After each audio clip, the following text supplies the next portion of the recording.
What? I was shocked to read this question that people don't do this.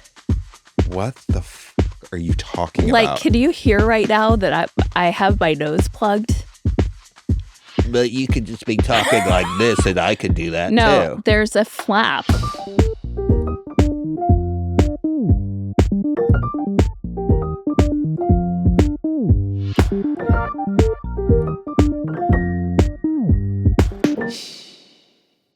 Nobody's listening, right? Hi, Andy. Hello. Very excited to chat with you for an hour as though no one were listening. Yeah. Which is what this podcast is all about. Not much. Mm-hmm. Is anyone listening, though? Yeah, this is fun. This is from Aaron over on Apple. Grateful I found both of you. Just thank you for coming back to podcasting. You are both the best part of my day. So Aaron must have lost us for a time. Oh, my goodness. And she just refound us. We've been here. We have been here. We stepped away and we stepped back. Yeah. And then we've committed to going the distance. Yeah, we are going to go the distance, I hope. Yeah. Like in podcasting, the relationship questionable, but podcasting. We've said that we will record the show for a long time, forever, right? Yeah. Forever. This would be it would be an interesting podcast. I bet it exists of like a divorced couple. Yeah. Oh my God. I'm just thinking of like a cute rom-com where the couple have a podcast and it helps their marriage the way this usually helps ours. Mm-hmm. But shit hits a fan. I don't know if he went out and got too drunk one night. I don't know what happened. Yeah. But they couldn't make it. Okay. And they had just started the podcast, really. Huh. But it kind of took off. Okay. More so than ours did. Yeah. It wasn't a 15-year slog. Yeah. But what's wild is the divorce is so expensive. They both have to keep podcasting because they're making money doing it. Yes. And in the course of doing that, they have to dig deeper. And they realize that they really do love each other and they can overcome whatever heinous thing he did. But first they get to sleep with a bunch of other people. Yeah. Right? Yeah. And then they start sleeping in like a taboo kind of Nancy Meyers way. They start cheating on They're like the new people with newish, the old but people. New, not that serious. Like, you know. Yeah. Yeah. Beautiful script. Write it. And actually, the way that the partners find out is by listening to the podcast. Yes, they can hear. They can just hear it. It's like you can hear when we're aroused on this show. Ew, aroused is such a rough word. Give me a better word. Okay, can I tell you Give about me a better word. Hang on. I'm going to pivot here, but it's very, very related. Can I tell you a word that's been thrown around our house all the time this past week that I'm having a really hard time with? Yeah. And I don't know how you're not. Oh, I know what you're going to say. Lube. Oh. Our kids are super into Rubik's Cubes, and I guess you lube them, and you have to buy lube, and there are different lubes. The word lube has been used, and we had friends over, and you were like, "When is your lube coming?" And you were being very straight about it. But I'm like, "Do you hear yourself?" Well, listen, just get your mind out of the gutter. This is the world we live in. For all we know, one of our kids might become like really, really good cuber. They already are incredible. And you got to lube the cube. And there's all sorts of different lube. No, you're bringing the grossness to it. As soon as you can normalize it, the better. What else do you want to say? Lubricant? Yes, I actually think lubricant would be... But I don't think that's like what all these cubers are calling it. It's cube. It's not cubricant. It's cube and lube. I would prefer cubricant. But do you see what I'm saying? Hold on. What if we started a lube called cubricant? Yes. Now, you made a joke the other day that really made me laugh because I guess one of the lubes is called WD or something. No, there's like, I don't know, something like that. D37 or something. And I said, you mean WD-40? Yeah. And you said, wouldn't it be funny if it is the exact same thing, but just because people who do Rubik's Cubes, like None of their dads aren't. None of their dads ever had a can of WD-40 in the house. They didn't know what it was. Or as soon as the dad realized the kid was just like about cubing, he just kind of like opted out. Oh, that's not where my head was at, and that's He's not like, funny. I'll be in the wood shop. That's not funny. It's kind of funny. It's not funny. I support all cubers. I do too. It didn't just sound like it for a second. I'm saying like this like kind of lumberjack dad who's using WD-40 all over the place was hoping for a son that would be like, let's get in and get our hands dirty here and like fucking nail some hammer some nails and saw some shit and like build stuff. And his son's like, I'm just gonna cube. And he's like, oh shit. Do you hear yourself right now? Yeah, I'm saying like the dad. Tell me about this dad more. What does this dad mean to you? Toxic masculinity. Ah, okay. We're getting somewhere. And he's just disappointed in not having the son, he's projecting his own ideas onto what he wants his son to be, which is such a good lesson to learn early on as a parent. You do not, like, it's so important not to live through your children. They are not you. They have their own interests. And if your kid is interested in... Unless they can make money in acting or showbiz of some sort, then do what you got to do. Get the money while you can. It's not going to be there forever. I've actually been a little bit worried lately. That one of our kids could be in showbiz?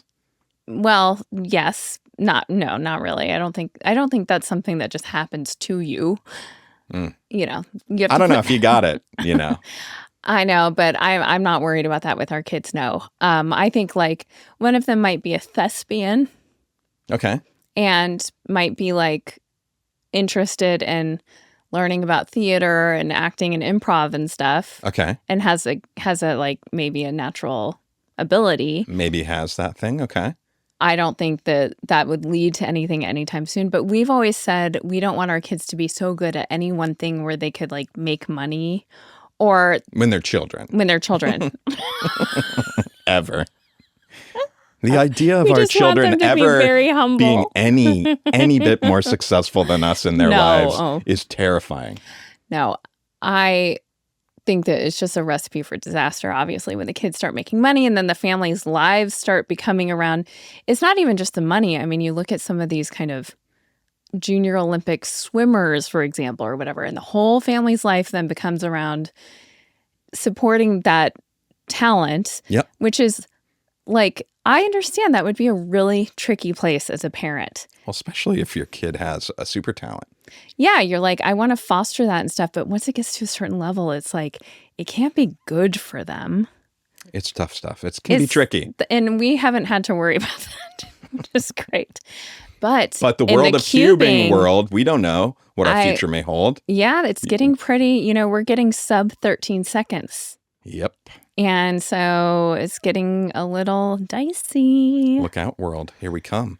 The Rosens and Cubricant. It's got to be so cheap to make that lube, too. It's probably all about marketing. If you get one of these cubing influencers on YouTube to endorse Cubricant, game over. Or game on. I don't know how well those YouTubers do. It's like a pretty niche thing. Yeah, but I'm saying, too, for us to knock out the top lube with Cubricant, I feel like what if we is really... the top? Let's see what it's called D47. What is Go the to the top cubicle and just Rubik's search lube. Cube lube. The crazy thing is, like, they use like 3 different types on the same cube. There's different... But one's like D47. Do you see that? Oh, GAN Speed Cube Lube. There's Moyu Lube. There's Cubicle Labs, which is close. Mm-hmm. These all, I don't know if this is where we want to go with our lives. No, not at all. Not at all. Let's pivot.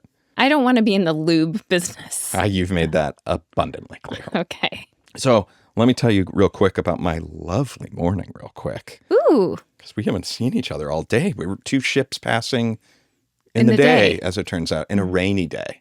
So I got up this morning at 7:30, set my alarm because I was meeting someone in a part of LA I've never been to, La Miranda. Have you heard of that? I think La Mirada. I haven't heard of La Miranda. Anywho, I'm going down to buy a vintage camera lens that I want to get that I see on Facebook Marketplace. Can I say something about you? Sure. You love stuff. I mean, this was very funny to me because you always need all the like music doodads and then you need the like tech things. Like you get on these kind of things and you just love to buy everything that has to do with it.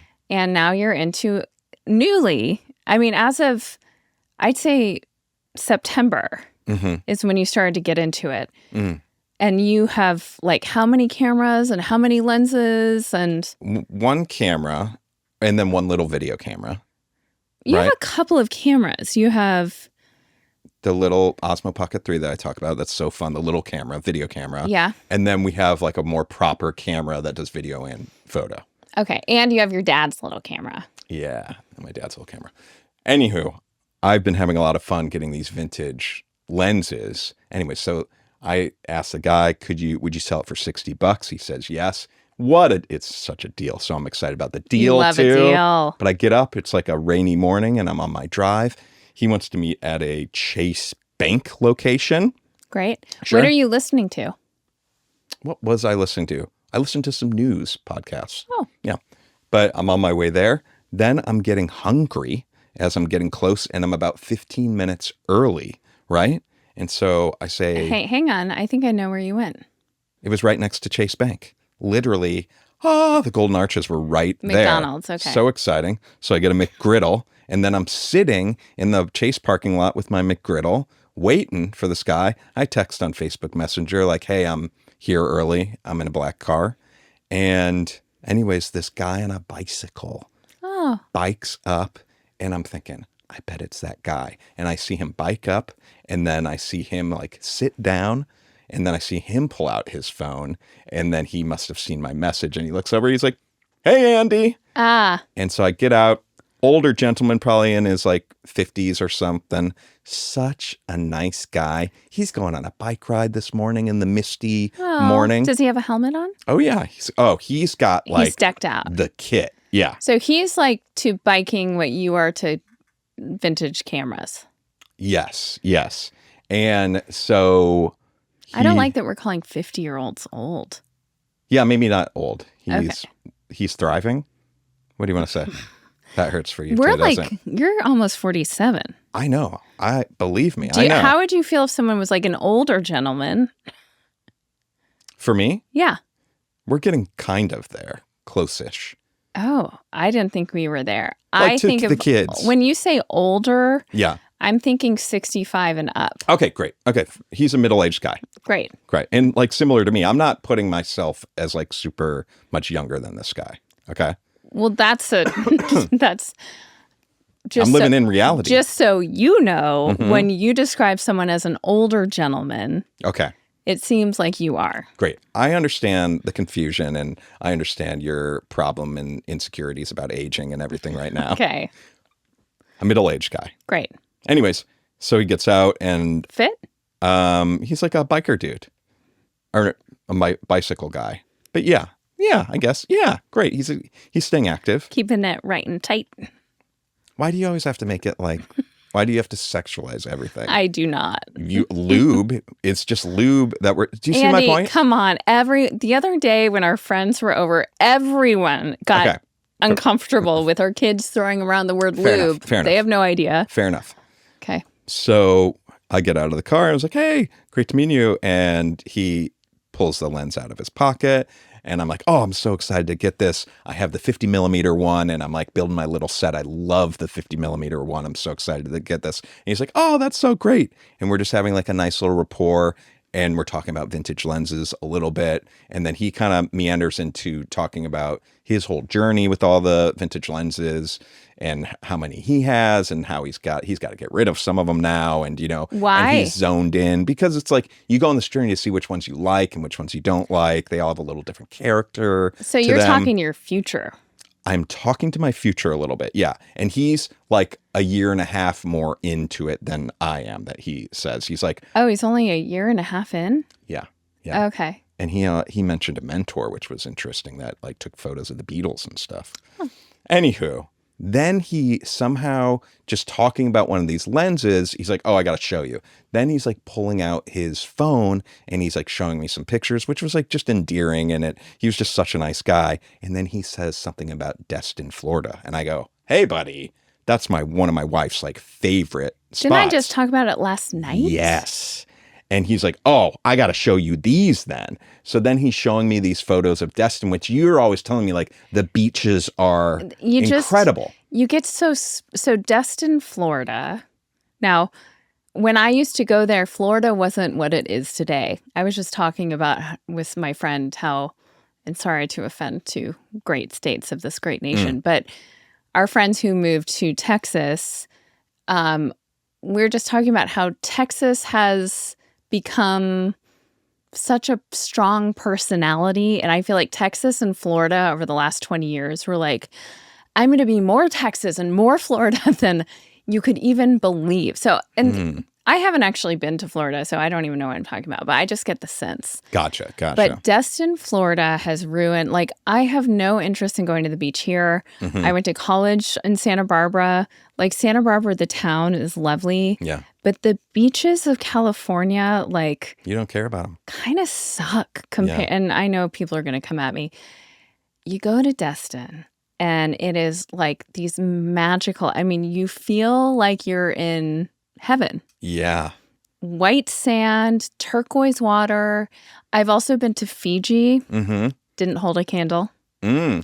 You know, I've been to lots of seas. He said, well, so I got to see some photos after I said that. And so I'm like, oh, wow, those beaches are crazy. And he's like, did he say it's like powdered sugar or something? Like it's white, sandy beaches. It's like powdered crazy. Sugar. But so I got to see it with my own eyes just on this off chance with this lovely interaction I had with this guy to get this lens that I'm so excited about. It was just a lovely little interaction. That's so nice. I'm not great at small talk, but it was just a really fun little interaction. It sounds like you two were passionate, and I was hoping you were going to say he's been into this for like a decade, and you're seeing your future where you're starting to offload some of the like starter lenses you got or whatever. Sure, yeah.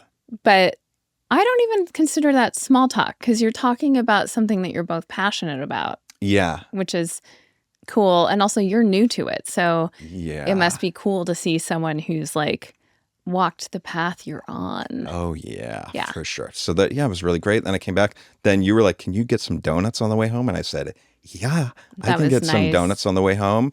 And then I just cooked it's called a starfish, like cinnamon snowflake. Fish is in it? Maybe it's called star.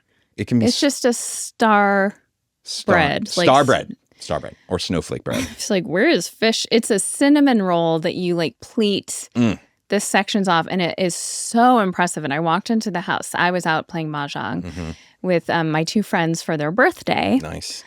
Speaking of, so one of my friends, Matt, whose birthday it is today, we had a little Mahjong birthday thing. His husband played with us for the first time and literally was like learning how to play. And I was watching. Now, I might have been projecting my own shit onto it because he's very like a calm person. Yeah. His name's Michael. But I was watching him get the bug. Really? And he won. You got to win. You always win your first time because that's how they get you. Well, and it also was like a hard-won win because he had fucked up a few times. And in our group, we're not babying anyone. We're not letting the rules are the rules. He had been close and then realized he wasn't. And then when he did win, it was just so exciting for everyone. But I also was like, oh my God, this high is going to take hold. And now you got another player. Yeah. So our group is leveling up. What does that mean? Basically, we had like a hardcore thing going for about a year. Then everyone went every which way over the summer. Then we started all playing online, which really isn't the same. And the truth is, we play $2 hands. I did not know that. Yes. So every game is $2. We just decided that we're going to level things up and make it a little bit more interesting. $5. $10? We're going to have you heard in like poker tournaments where they have ladders? No. So instead of per game, Okay. we're going to have like a leaderboard. Okay. And whoever wins at the end of the year, the most amount of games Oh. gets the whole pot. And so what's the buy-in for every game? Well, we discussed that tonight. I think there should be a buy-in to the program of like $25. So we're starting with a pot. Mm-hmm. Kulop, of course, is going to be in charge of the money because she's the most trustworthy one of us. Great. Each game will be $2. Great. Isn't that fun? Now, I do think that second... How many players are there? Well, we're going to see how many of us buy in, but we're looking at 8, 9. Okay. Is there maybe a smaller second place prize or no? Is We it only discussed- first place? I think the first place gets the money. Then there are like, what are those called? The prizes for the losers? Participation awards. Yeah, like consolation kind of. So there's going to be one, like the prize for the most kind of good vibes. Are you going to do a prize for the person dead last? That's always a fun one. You do something for them. Yes, June suggested a prize for the fastest player and the slowest. But anyway, very excited. And I think the point of this is we have kind of lost sight and motivation of how important it is to be in person playing. Great. So the more that you play, the higher chance you have of winning the most games. Yes. Great. And so we are going to, I'm really excited about it. I hope I'm not speaking out of turn publicly to say this is what's happening, but like I am all for it. And I think it's going to make this back to what Mahjong was for me, which is a much more kind of frequent social interaction. That's fun. And I'm excited to host more. I couldn't host at our house before. Yeah. Because I didn't have a Mahjong set or table. And it's hard in our house with the kids. They don't really have a place to go that's away. They're rooms, but yeah, I know what you mean. But now I think we've kind of cracked the code and we're going to be able to play. Look at our little lovely weekend day that we had, both It of was us. so lovely. You know? Okay, here's something that came across my Reddit that it really threw me. This just goes to show you think you know people and you think everyone's kind of like you. Like you? Yeah. Well, you kind of think everyone's like you. You do? I think so. I mean, I think that a lot of times you project your own lived experience onto everyone instead of, as Jeff Probst said, like when you realize that everyone has a story, and if you know that story, then their life and behavior makes sense. Okay. I really like that. Yeah. And I will say, so, not to make it all about this, but for example, BETH'S, our podcast, I frequently assume people I'm talking to, I give the same amount of respect that I give to people that I know and love. And I assume everyone has the same operating systems, which they don't always have. I would even say the reaction to BETH'S, people kind of project their own shit onto it, good or bad, saying, well, I was an addict and I could never have done X, Y, Z. And it's well, just because that was your experience as an addict doesn't mean that wouldn't be for someone else, stuff like that. Painting with a wide brush, the way I did earlier with Florida and Texas. Yeah. But this question came up. Okay. I'm just going to read it. And this was jarring for you, you're saying. The other day, my wife was changing our son's very potent, dirty diaper, and I mentioned how bad it smells. And she said she avoided smelling it by purposely plugging her nose, by closing her nasal passage without using her fingers to pinch her nose. Oh. I clarified if she just meant not breathing in through her nose and breathing through her mouth instead, but she said no, this was a specific mechanism she could switch on and off that stops her from smelling through her nose. What? I told her I had no idea what she was talking about and that I had never heard of anything like that. She claims that I'm in the minority and most people know how to do this, while I said this was not something most people are aware of. Otherwise, why would people ever pinch their nose with their fingers? So, help us solve this friendly debate. How many people chimed in? How many comments? 5,000. Okay. So this has struck a nerve on the Reddit community. Yeah. I'm assuming everyone's your wife's fucking crazy. She's a serial killer, probably. What the hell is she talking about? I can do this. What? I was shocked to read this question that people don't do this. What the fuck are you talking Like, about? can you hear right now that I have my nose plugged? But you could just be talking like this, and I could do that No, too. there's a flap that I am putting over my nose, and now it's gone. What? You don't have it? No. What? You're in the So- Are you in the minority or the majority, according to this Reddit? Okay, so What's the first comment? okay, the comment that has 8.8 thousand upvotes. Yeah. That's the Levator veli palatini. Well, now I'm aroused. Jesus. Muscle at work. When it contracts, it raises the back of the soft palate to close off the nasal cavity. What? So some people, like your wife, can contract it at will. Others, it happens involuntarily when you swallow food, so it doesn't go into your nasal cavity. And then someone said, the next comment is, being someone who can close it at will, I am surprised there are people who can't. I am blown away. I've never, ever heard of this.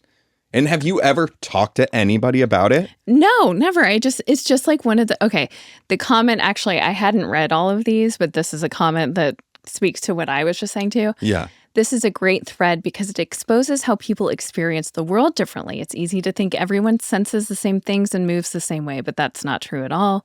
Everyone experiences a unique reality. I've thought that someone is making something up, but it could be that they can do something I can't. Whoa. Okay. So this muscle, now what I want to know is how many people can close at will? What percentage? Close at will? Did you put more context in there? The Levator veli palatini. Yeah.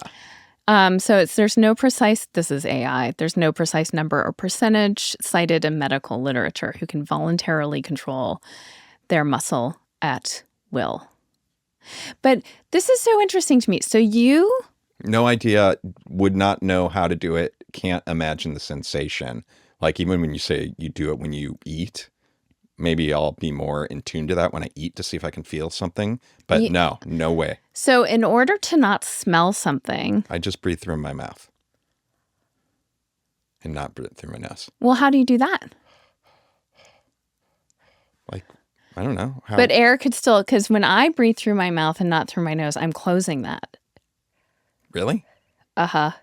Weird. How often do you engage it? For example, I just before coming out here scooped Ducky's poop. Yeah. It is so interesting because our son was doing that the other day and he was like gagging at the smell. And I was like, buddy, just close your nose. You got to say, just breathe through your mouth. But even that, I'm like, it's still like, It's you so might much have to better. really plug your nose. You might have to hold your nose plugged like this. Huh. Wow. Wow. But do you do it like if I fart in the bed, do you do it? Or is it like second nature, or are you not thinking about it? Do you know what I mean? It takes effort like a muscle. Okay, so you For me have to to- mindfully do it. Oh yeah, for me, well, that's not exactly right. For me to just kick it in and be like, oh my God, I don't want to smell that. Yeah. It's not like, but for me to hold it for a long time, like if we're going through somewhere and I need to hold it closed like this, Wow. I do have to like kind of think, keep it closed. It's like a superpower. I'm going to tell you something since we're here. I know you hate talking about this stuff, but it's appropriate. Farts. In the morning when I get up, right, and I go into the bathroom at like 5, I'm going to pee, and you probably hear me farting. I just want you to know something. I'm never taking a crap.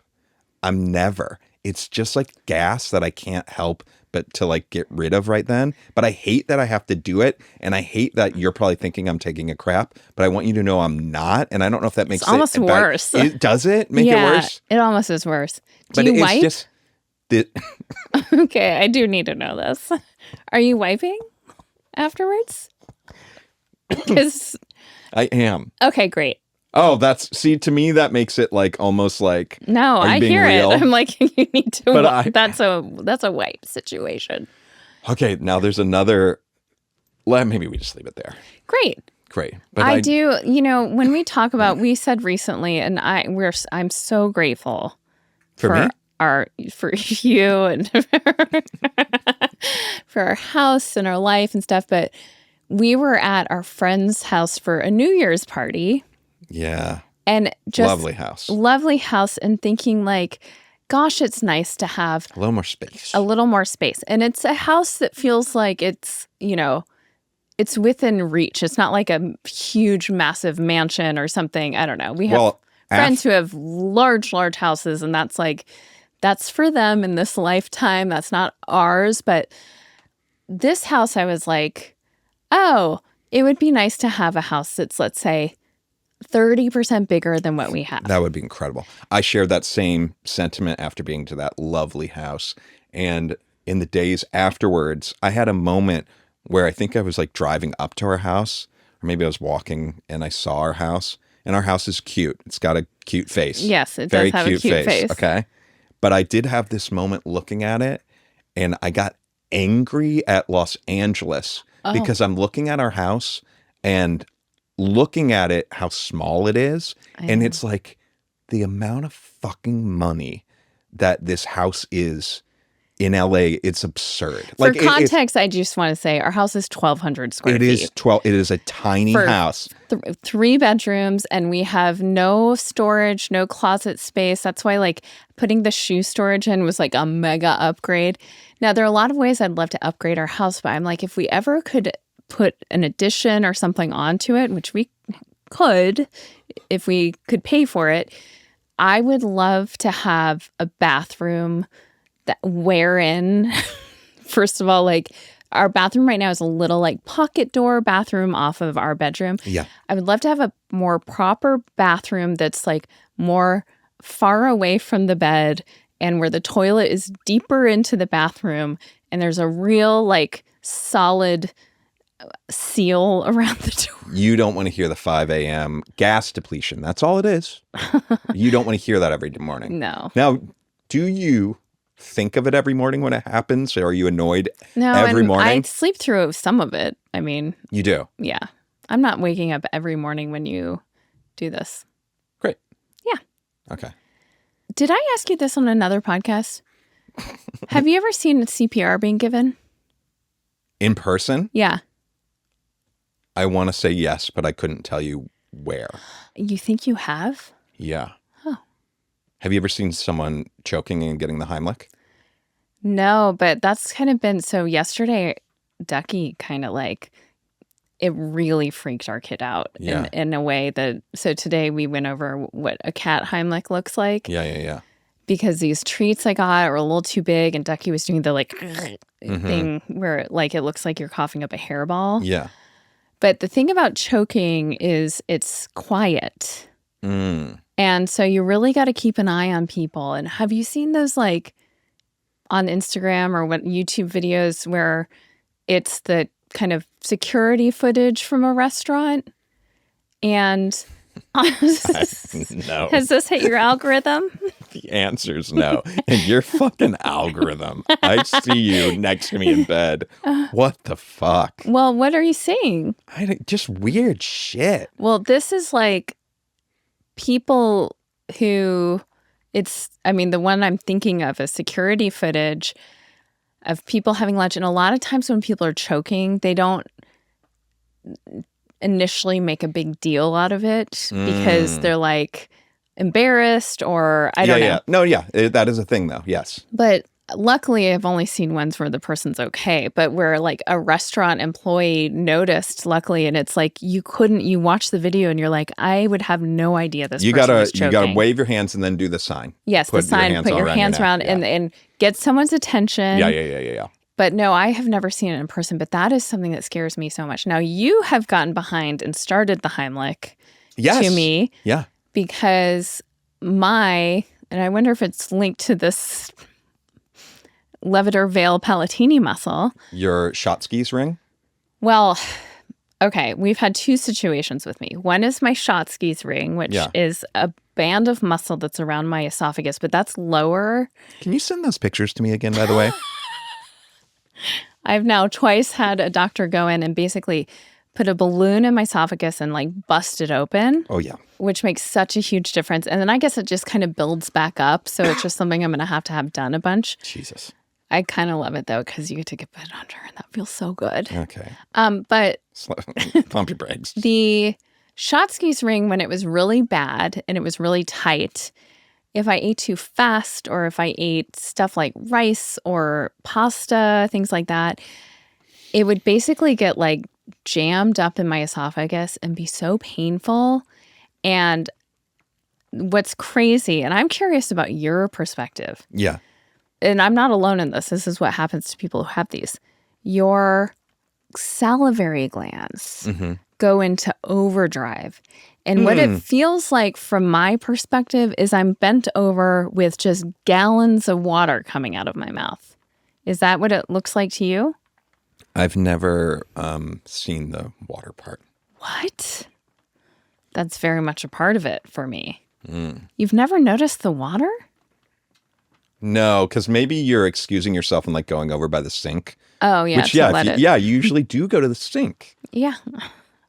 Wow. Okay, but another thing that happens to me sometimes, and actually I talked to our doctor about it, he told me what to do, is, and the Schatzky's ring thing, what ultimately you just have to wait it out. It's incredibly painful. It eventually does kind of pass through.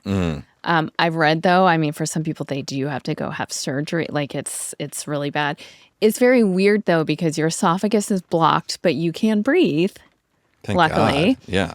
But the one that scared me even more was my vocal cords swelled up and closed my airway.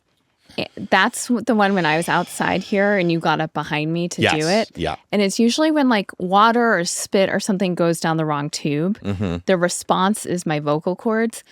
And it's happened to me a few times. It always scares me. Now, what Dr. Gordon said is worst case scenario is I like pass out and then come back to you and I'll be breathing again. They just need to like, but I mean, don't, it's scary because I might have been choking. Like you just don't know.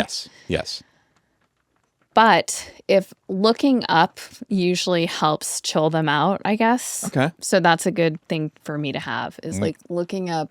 Maybe we should have a sign that I know you're not choking. But I don't like. You don't know if you're not choking. I can't really tell. Fuck. I don't want to have to live that with this anxiety. That's I no don't fun. either. It really scares me.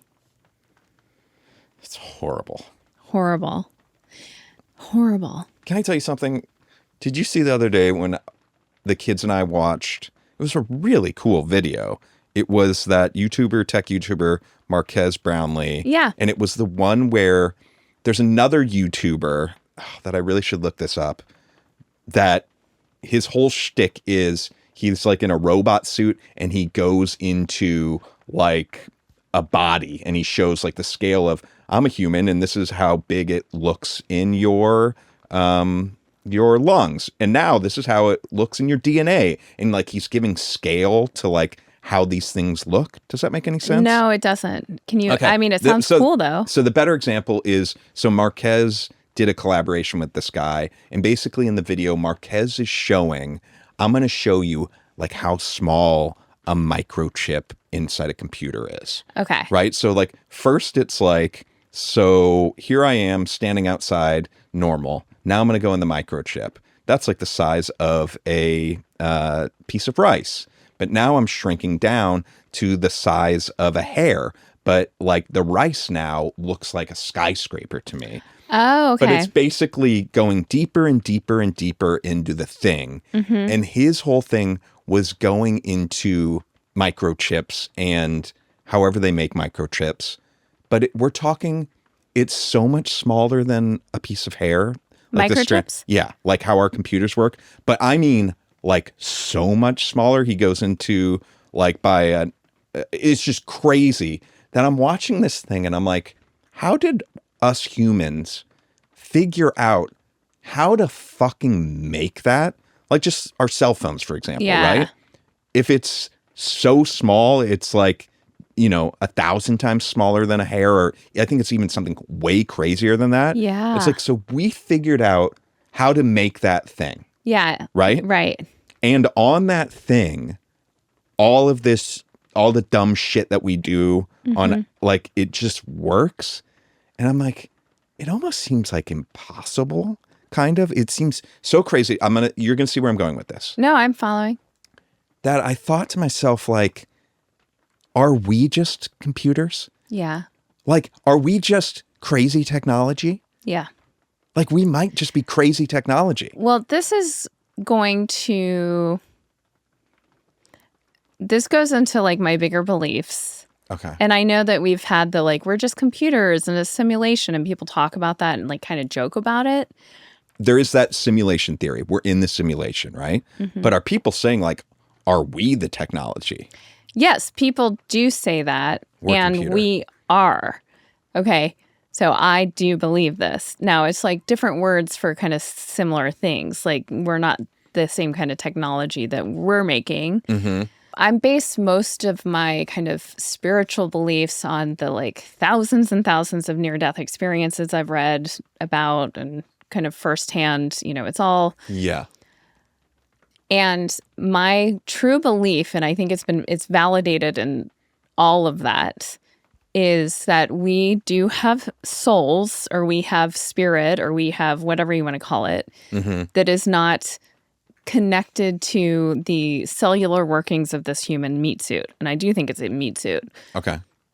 We talked about this recently on the podcast. Like, when you die and you look at that body, so many accounts say, I felt nothing towards it.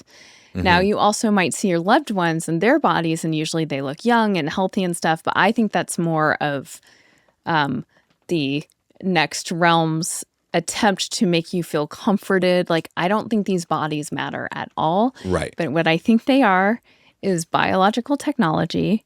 And what I think they do is they limit us.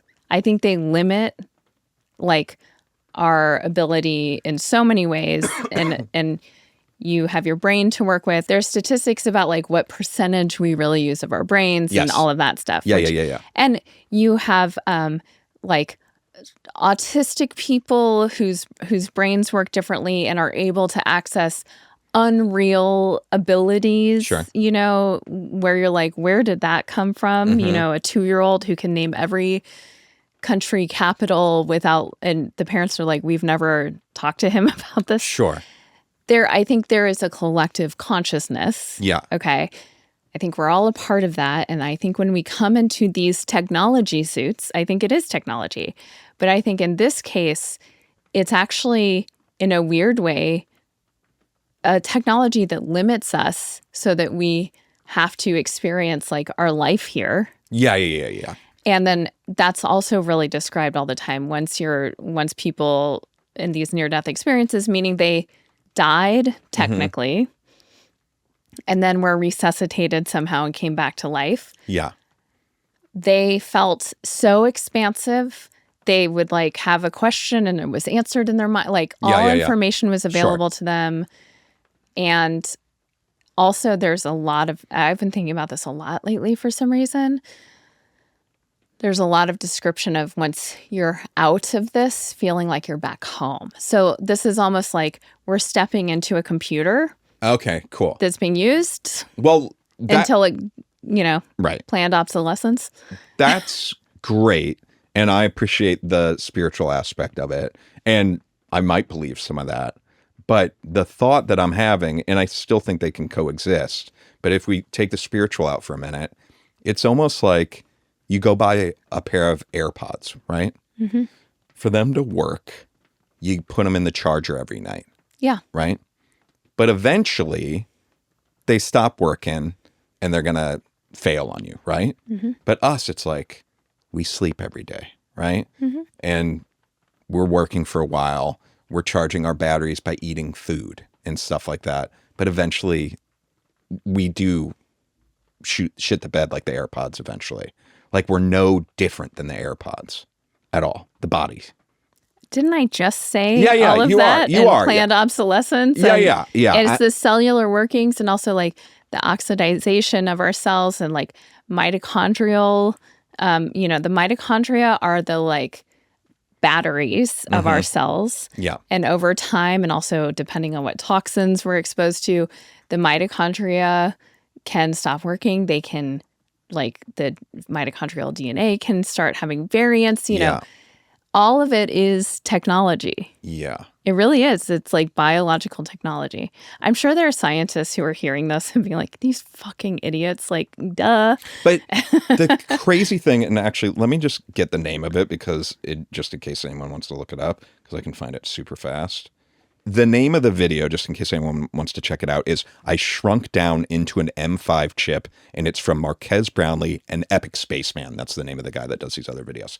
But what really blew my mind is the scale of things, right? But then we keep hearing about like our universe and how vast. And how we know just a tiny bit of it. And how we are like a speck, right? Oh, yeah. So to think of us right now, like we think of like we see a little ant on the ground. Or like skin cells. Yeah, or a skin cell or something. But like what if that skin cell, there's just as much going on down in that little world than there is in ours. There is. That's what's crazy about it. We're so limited in understanding, like scale. And I've been there, and so I understand the instinct. I think I didn't find comfort in this idea, but I do think people who are not agnostic, but atheists, like truly believe we go back to biology and there's nothing else. Is such a limited mindset when you consider things like this. Like, it's interesting because I could see considering this to, for some people, firm up the like lights out. It's just over. I think so. Yes, in terms of like my AirPods stop working. That's it for them. Okay, right. But I do, I can see that argument. But for some reason, to me, when you think of how small we are in the universe, like even people who think there aren't aliens, like, what? Yeah. Obviously, I mean, first of all, it's just so arrogant to think Selfish. We're the only ones. Yeah, exactly. Like, what? You know, of course there is other life. There's life and probably biological technology like beyond anything we could fathom. Yeah. And on a micro scale and macro, you know, we're just like, that's why when we get into all of these worries in our lives, I had something recently. I was worried about something a lot. I don't need to get into what it was, but I was like having big feelings about a thing that honestly like bummed me out for a couple days. And then it was like Eckhart Tolle says, a worry I created. It was a human-made suffering that I created for myself, and I had projected all of this shit onto. Yeah. And it turns out it was just like a misunderstanding completely, that I was creating problems that didn't exist. And when you think about stuff like this, it's like none of that shit matters. Just have fun. Try to enjoy the ride. You know? Plug your nose if you can. Can I read one more thing from the nose plug thing? Yeah, of course. Okay. Sorry. This is true to me. As someone who can do it, I always assumed people pinching their noses just liked making a scene. Now, I wouldn't say making a scene, but I always thought it was always a performative. Wow, that's interesting. Like someone being dramatic. And sometimes I appreciated that because I'm like, oh, it smells so bad. But yes. Yeah. But like now knowing that some people literally have to do that is really What interesting. about jumping in to water when people I hold use it? You do? Yeah. I feel like I've seen you jump into water holding your nose before. No. Never? Never. Okay, getting back to us, like, we're just computers and we're procreating also, though. We're this technology that's like constantly fucking and stuff like that, right? Mm-hmm. This is my dumb segue. Did you see the China headline that they're taxing condoms super hard now to encourage the birth rate? No. Yeah. So like they famously had the only one child thing for a little bit of time, right? They overdid it. And so things have slowed down, I guess, for like 3 years in a row. So they're trying to figure it out. So one of the things that they did, it just started, is they're taxing like contraception, so condoms and other things, like a lot. They're taxing it. Wow. And so I read this whole article on the BBC that some people think it's like only symbolic because what about birth control pills? yeah, I think that's getting taxed too and stuff. Oh. So there's a lot of problematic stuff with all of it. Is there? a lot. But there is also some people that are like, that's not going to do anything. You know what I mean? If anything, all the teens are going to be like, oh, I'm not supposed to buy like cigarettes. Like, I'm not supposed to have condoms. Right. It's going to be the hotter thing where when you have. wrap it up, you're like, I'm being so bad. Yes. But like those. So many issues. And I know China certainly doesn't have like a perfect track record for women and like the way. Oh, there's women that have reported that they've been getting calls from like government officials inquiring about their menstrual cycle and stuff. Yeah. It's real fucked. But I feel like worldwide, I mean, even in our right now here, like I use a period tracking app. Yeah.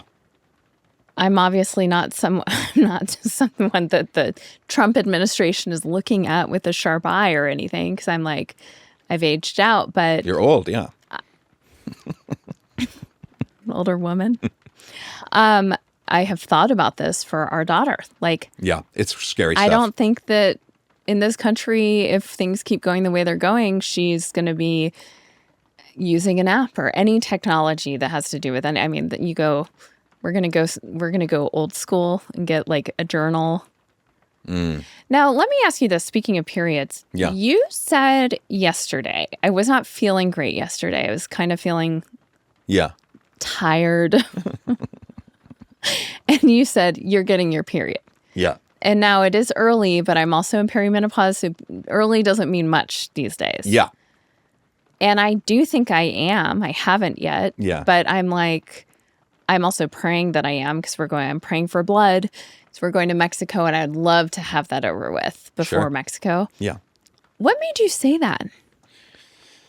The real tell is, and listen, I am not one of those guys that like for our entire relationship has been like, I know she's getting her period or I'm not claiming that at all. And I know there's some people that make those claims. I think some women may have more intense cycles, and maybe there are households that like know when it's coming, whatnot. This is more of a newer talent for me in your perimenopause days.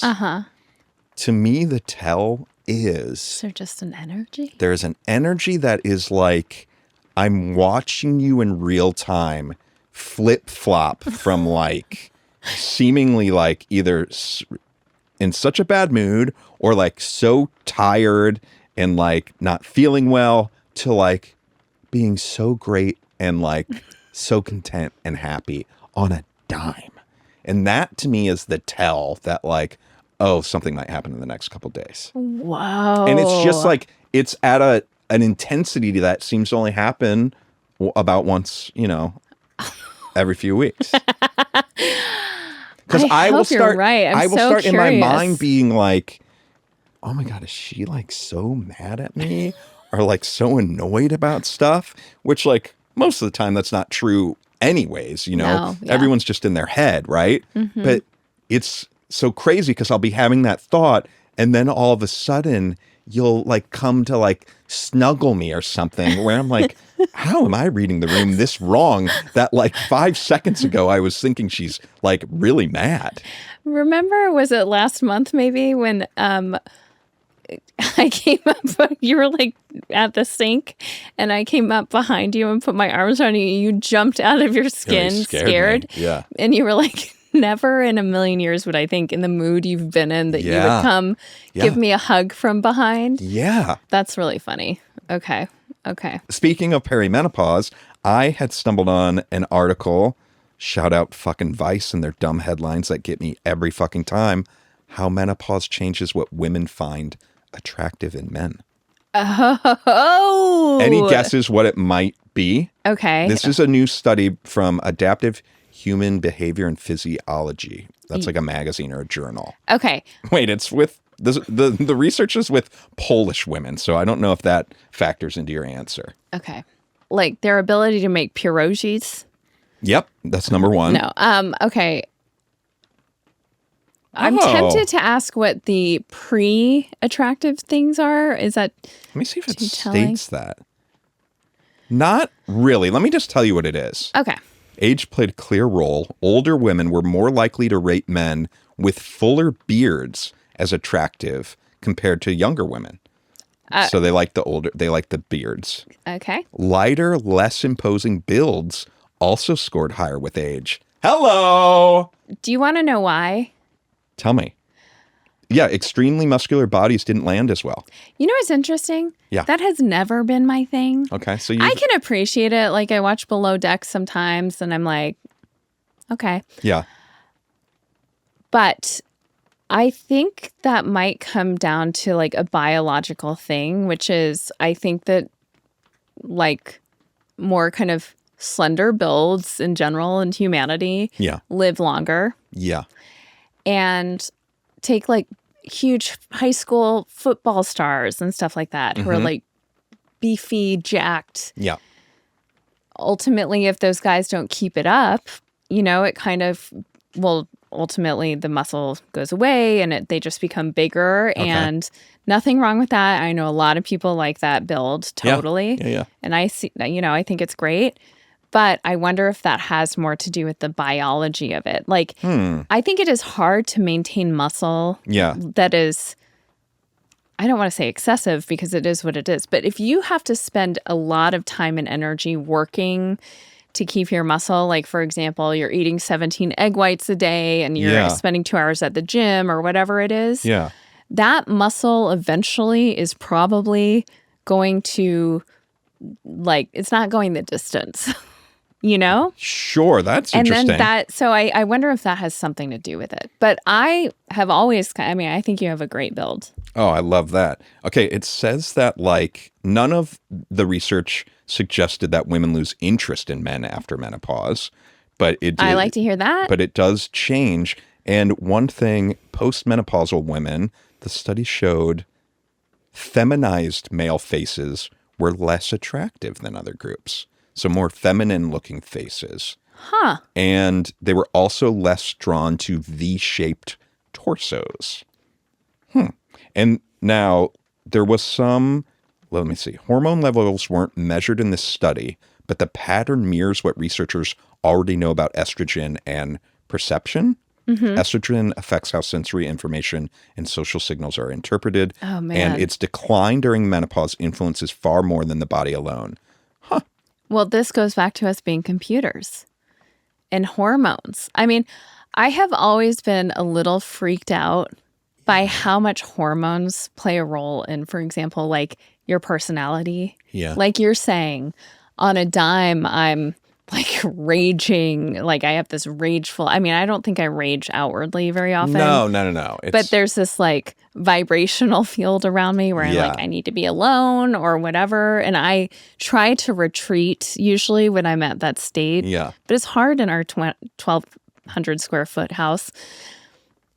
And I am always like I mean, I am shocked by how a hormone or a lack of it or whatever can completely change how you interact with the world, like your experience. Yeah.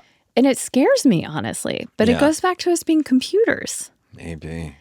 And that's why, I mean, I do think kind of the idea to me, we all question, what is the point of this life? What are we doing here? Why? Many of us maybe think it's just we're just biological beings and we go back to dirt and that's fine. I really don't. But I really think like the point though is to kind of overcome that stuff, the stuff that your body's doing to you. Yeah.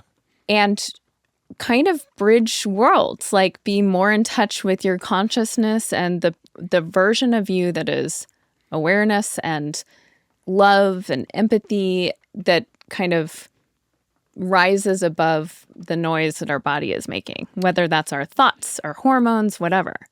So that's just a great reminder. If you guys want to sign up for the seminar, it's 10 payments of $1,000 each. Patreon.com. Well, actually, if you do want to sign up, it's actually only $5 at patreon.com/nobody's listening right.